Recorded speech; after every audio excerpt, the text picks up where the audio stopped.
अथाह प्रेम के बावजूद राधा कृष्ण विवाह बंधन में क्यों न बंध सके। नमस्कार दोस्तों, मैं हूं तृप्ति गुप्ता। स्वागत है आपका आपके ही चैनल में। भाद्रपद मास के कृष्ण पक्ष की अष्टमी को भगवान कृष्ण का जन्मोत्सव जन्माष्टमी पर्व मनाया जाता है और इसके ठीक 15 दिन बाद भाद्रपद मास के शुक्ल पक्ष की अष्टमी को राधा अष्टमी मनाई जाती है। इस साल 16 अगस्त को जन्माष्टमी थी और अब 31 अगस्त को राधा अष्टमी है। राधा अष्टमी के दिन राधा रानी का अवतरण हुआ था।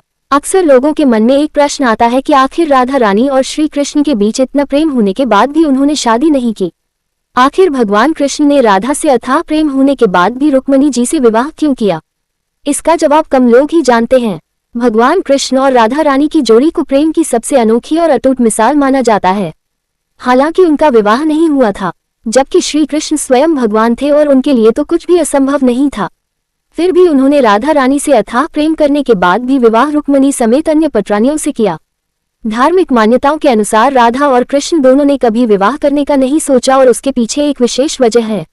राधा कृष्ण का मानना था कि प्रेम और विवाह दो अलग अलग बातें हैं। उन्होंने साबित किया कि सच्चा प्रेम सिर्फ शरीर और रूप तक सीमित नहीं होता, बल्कि वो भक्ति और आत्मा की शुद्धता से जुड़ा होता है। इसके लिए अलावा यह माना जाता है कि राधा रानी और श्री कृष्ण एक ही आत्मा के दो रूप थे।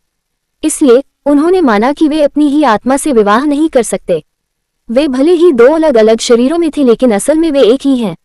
राधा रानी को कृष्ण जी के प्रेम से भरपूर हृदय का ही रूप माना जाता है। अगर वीडियो पसंद आए तो लाइक, शेयर और सब्सक्राइब जरूर करें। ज्योतिष, धर्म और अध्यात्म से जुड़ी महत्वपूर्ण जानकारियों के लिए हमारे चैनल से जुड़े रहें।